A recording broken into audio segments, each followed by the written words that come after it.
All right, blessing. Now, a lot of people talk a whole lot about agriculture, a whole lot about agriculture. Now, I want to ask about the practical knowledge of agriculture. Now, what is the profit side of agriculture? Let's look at perhaps either crop or poultry, livestock keeping. I don't know how they are being classified, but what is the profit side? There are so many profits in agriculture. You're talking about crop or livestock, so many profits. Income is there, employment to unemployed people. You can employ people, give them job is there. Food, shelter is there through agriculture. So as I was saying initially, when we come to crop, let me say for example, you want to go into cassava processing and you want to use it as a business, definitely you must have a land. You have to cultivate, and you're not only going to use human power, you also need machineries because it will be a very large hectare of land you want to do that planting.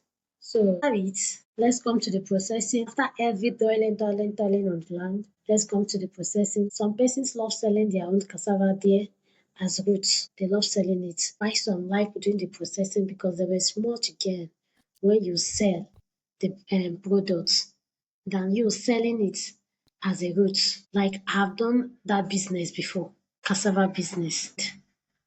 We sold as when we compare the one we sold, we were selling that time a bag at that time 9,000, 10,000 for full bag. This garri rice bag, foreign bag. You sell it then. But when I processed it into garri and I sold it, that rice bag I sold getting up to 40 something thousand. So you see the difference. So there is a lot to gain. No minding that it is stressful, but definitely you must cover both the labor, both the stress when you're getting.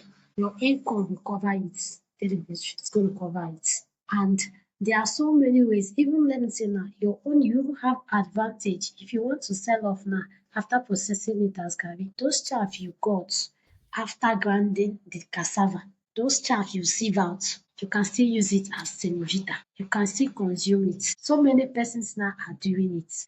As in if you go to millers, they do sell it now.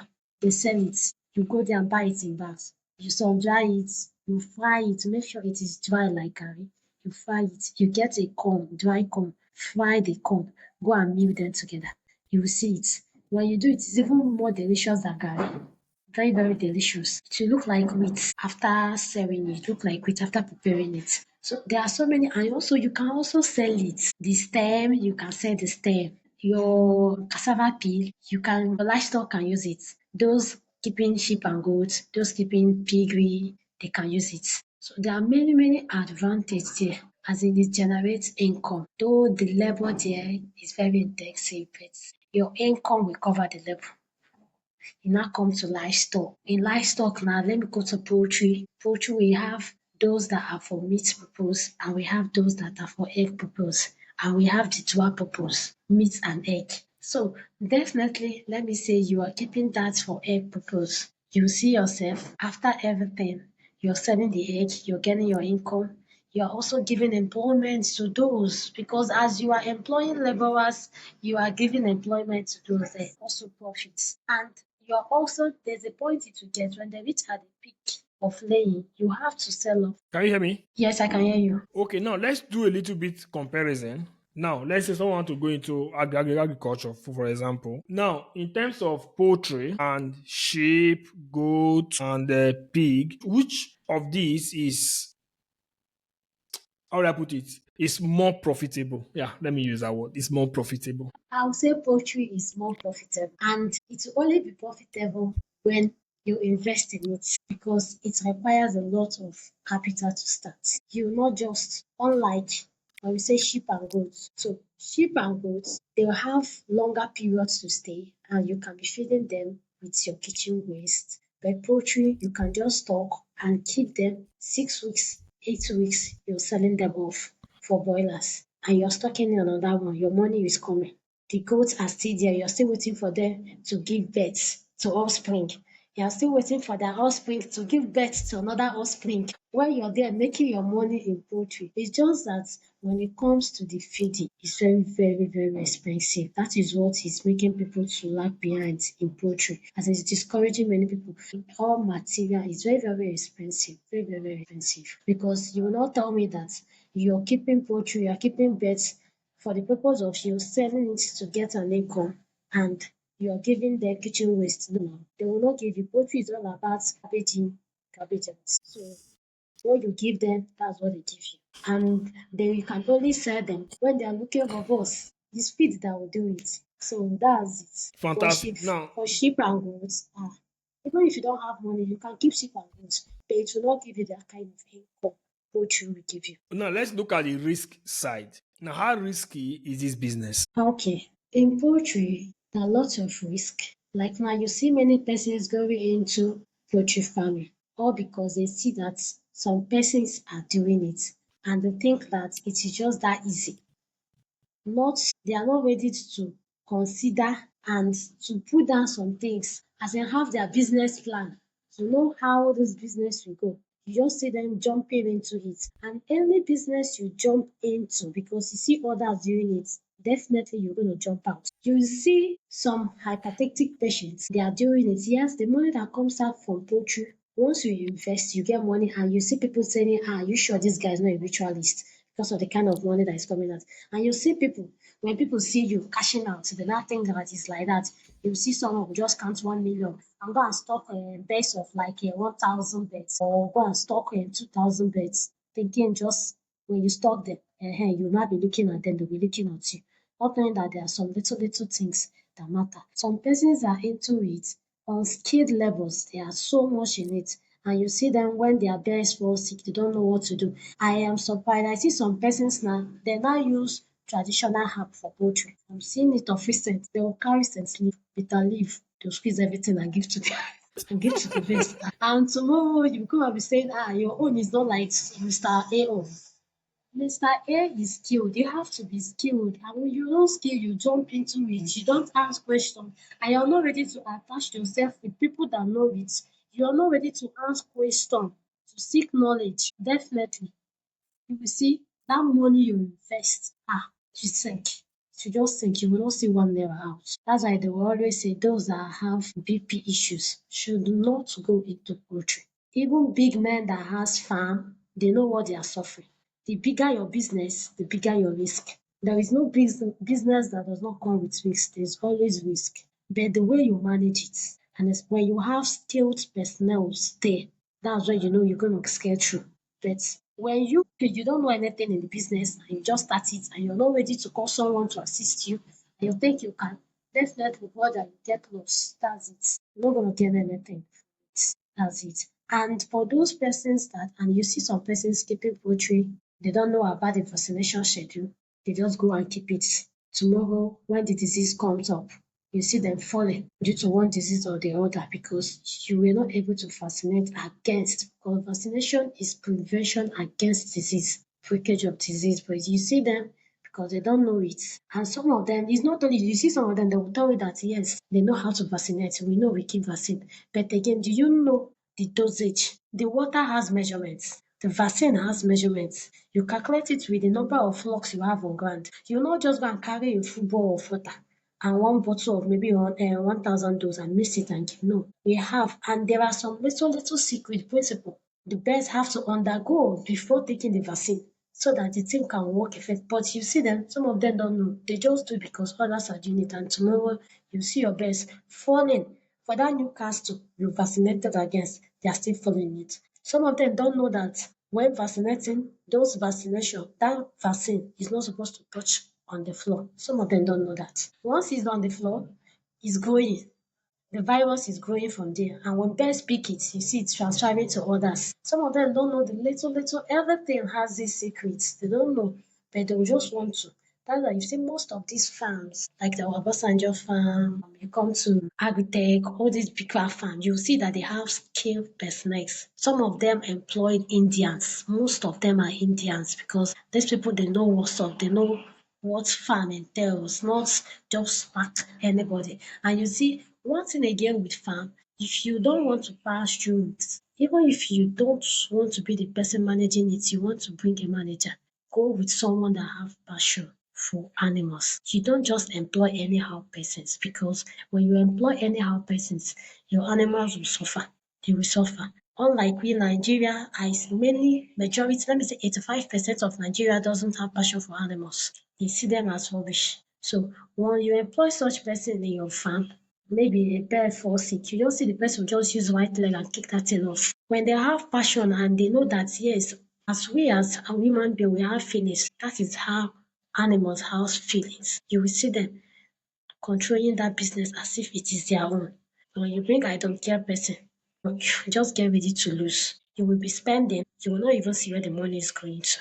Like the farm I worked, where I started, I did my, you will see some of those people, when you give them vaccine to give to birds, they'll go and bury it. Do you know how much is that vaccine? Over a million, millions, they will bury it because they don't have passion and they do not know the importance of that vaccine, why they must give. That's why it's always good. If you are not skilled, go through some tutorials or you employ someone that is skilled just to do it for you, to be in a safer side. If not, you're taking a lot of risk.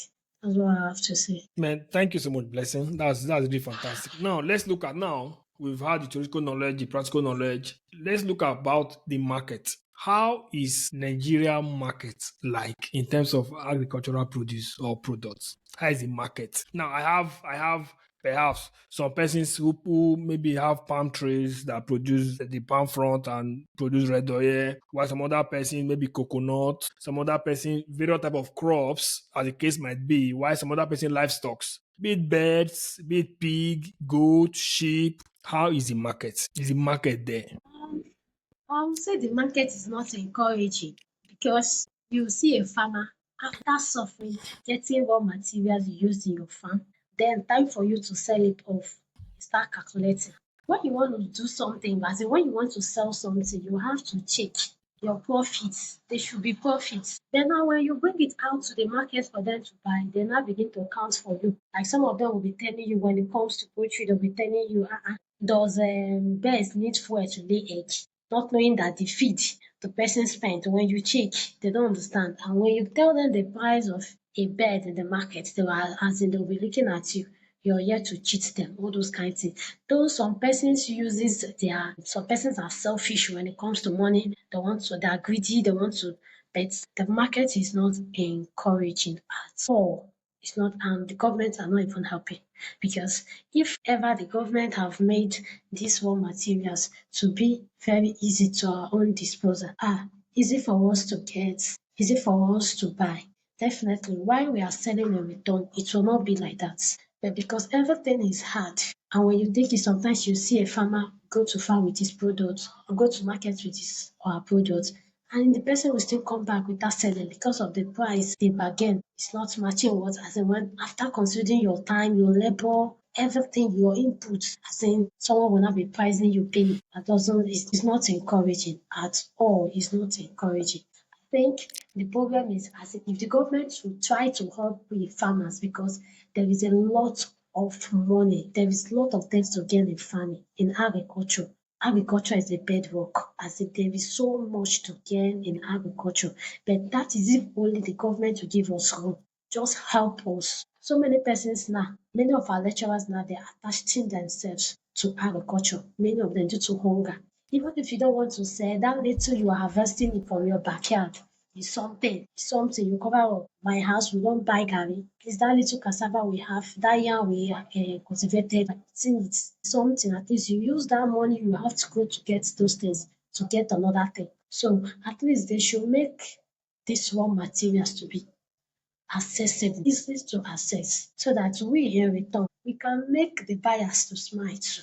It's not that we are there to punish them or we don't want them to buy, no. It's because of what we see. Them, they will not understand because they are not in our shoe. Maybe they should just try. I see many persons trying to go into farming, it's 2, 3 months close up. When you ask them, they will tell you I don't have strength for that. Because when calculating your profits, you see that your time, your labor, it doesn't worth it. Yeah. So they just have to. So I think government should help us. Okay. Now let's look at this now. You have the theoretical knowledge, you have the skill sets, both the practical and all, the management skills, name it, you have it all. Now, someone might have the finance, but doesn't have all these required skill set, both theory and practical management and all that, and wishes to collaborate. Are you available to collaborate? So that's what we do for a living. You can Really? call me. That You can call me. I am there. Consultant, I am there.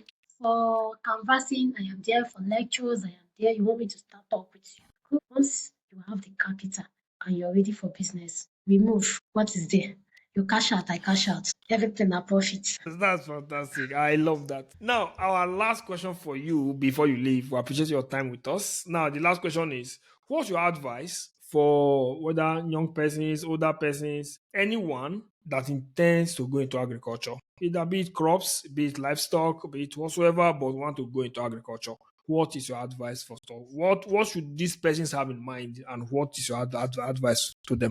Another thing is determination. Another one is focus. Definitely you're going to see things that will discourage you.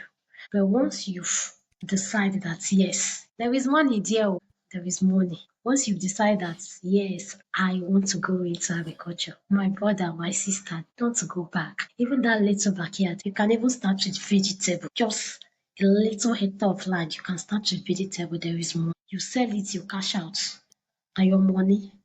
That your little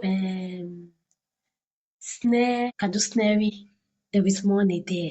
Go to the market now, as in snare is a very big meat now sef. Can buy it, there is money there. As in agriculture, there is a lot. I encourage youth. If only our youth will embark on agriculture and leave this our yahoo yahoo, we will not even feel this our bad government katakata, we no go feel am at all. We are not going to feel it. If only they are ready to use their strength they are using for fraud, use it. Let's come back to agriculture. It's the bedrock. Nigeria, na we get agric. As in when it comes to agriculture, Nigeria number one. We have things, but we need hands and people to encourage us. It's not easy. You will see your fellow youth laughing at you, calling you farmer. I always brag with you when you call me farmer, I say of course. I am a beautiful farmer. I am cashing out dreams. So as long as I am not coming to your DM to beg you, I'm cashing out. I am happy. You have to be proud of what fits you. And most especially, I am proud of it because it's my passion. It's my passion. Some persons will ask you, bless you. Was it jam that dash you this course? So no, I applied and jam blessed me. Thank God it's not even changed because of study. As in there is a lot agriculture there is a lot. You see, when it comes to the technology side, the engineer will have agricultural technology. You're good at tractor, you're good at maintenance of the machinery. There are lots. There are lots agricultural of things ready to go back. I will encourage everybody. Just focus and determine what you want. Don't allow anything. Definitely distraction will come. But once you're determined that yes, I want this, definitely you see yourself getting it. I encourage everybody. Sef, hunger don make pipu dey go into agriculture. So many both big men now they are into agriculture. Salary owners are into agriculture now. Really, they are into agriculture. To the ex ten t sef we marketers are selling agricultural products now. They cannot sell because everybody is now producing it. If you come your table price, you give us price, we go back go cultivate am. There's a period that garri was so expensive. E make pipu started cultivating cassava. Yeah. And that period cassava the price of garri now start coming down. So how I wish it will be like that so that we will just this high cost of everything price all this price good.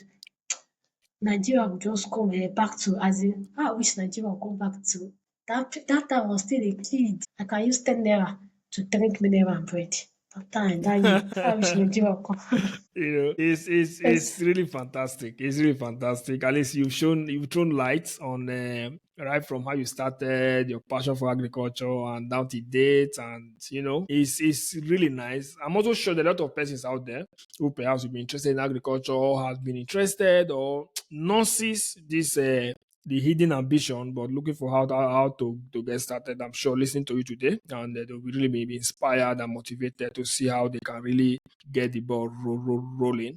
So, blessing Zachary, we want to thank you so much, and we appreciate your time with us here, and we really, really, really appreciate you.